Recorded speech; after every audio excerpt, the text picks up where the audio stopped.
আসসালামু আলাইকুম ভিউয়ার সবাইকে আপডেট জব নিউজ 24 চ্যানেলের পক্ষ থেকে স্বাগতম। তো ভিউয়ার সবাই কেমন আছেন? আশা রাখি সবাই ভালো আছেন। আজকে আমি যে বিষয়টি আলোচনা করব এটা হলো 18তম শিক্ষক নিবন্ধনের লিখিত পরীক্ষার ফলাফল কবে প্রকাশ করা হবে।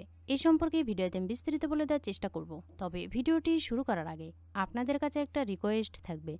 আপনি যদি এই চ্যানেলে নতুন হয়ে থাকেন তাহলে প্লিজ সাবস্ক্রাইব করবেন এবং পাশে থাকা যে বেল আইকনটি রয়েছে তাতে অলে ক্লিক দিয়ে রাখবেন, যাতে আমি পরবর্তী ভিডিও আপলোড দেওয়ার সাথে সাথে সবার প্রথমে আপনার কাছে নোটিফিকেশন চলে যায়। এছাড়াও আমি আমার চ্যানেলে নতুন নতুন ভিডিও আপলোড দিয়ে রেখেছি, চাইলে দেখে নিতে পারেন। তো চলুন দেখি।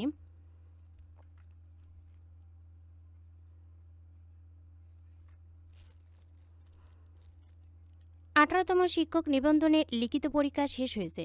আগামী সেপ্টেম্বর মাসে এ নিবন্ধনে লিখিত পরীক্ষার ফল প্রকাশের লক্ষ্যমাত্রা নির্ধারণ করেছে বেসরকারি শিক্ষক নিবন্ধন ও প্রত্যয়ন কর্তৃপক্ষ এনটিআরসিএম। এনটিআরসির একটি সূত্র ডেইলি ক্যাম্পাসকে জানিয়েছে 18তম নিবন্ধনে লিখিত পরীক্ষার খাতা ঢাকায় আসতে শুরু করেছে। ধানমন্ডির একটি ভবনে লিখিত পরীক্ষার খাতা রাখা হচ্ছে। এই খাতাগুলো দ্রুত সময়ের মধ্যে পরীক্ষকদের কাছে পাঠানো শুরু হবে। প্রথম ও দ্বিতীয় পরীক্ষক মিলিয়ে খাতা মূল্যায়নে প্রায় 1 মাস সময় লাগবে। নাম অপ্রকাশিত রাখার সত্ত্বে এনটিআরসির এক কর্মকর্তা বলেন, চলতি সপ্তাহের শেষ দিকে অথবা আগামী সপ্তাহের শুরুতে পরীক্ষকদের কাছে খাতা পাঠানোর প্রক্রিয়া শুরু হবে। প্রথম পরীক্ষককে খাতা মূল্যায়নের জন্য 15 দিন সময় দেওয়া হবে। দ্বিতীয় পরীক্ষকরাও একই সময় পাবেন।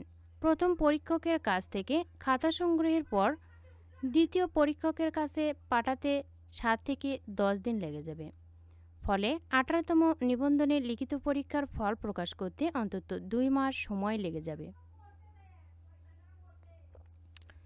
এ বিষয়ে এনটিআরসির সচিব ওবায়দুর রহমান ডেইলি ক্যাম্পাসকে বলেন, লিখিত পরীক্ষার ফল প্রকাশের জন্য আমরা 60 দিনের মতো সময় পাই।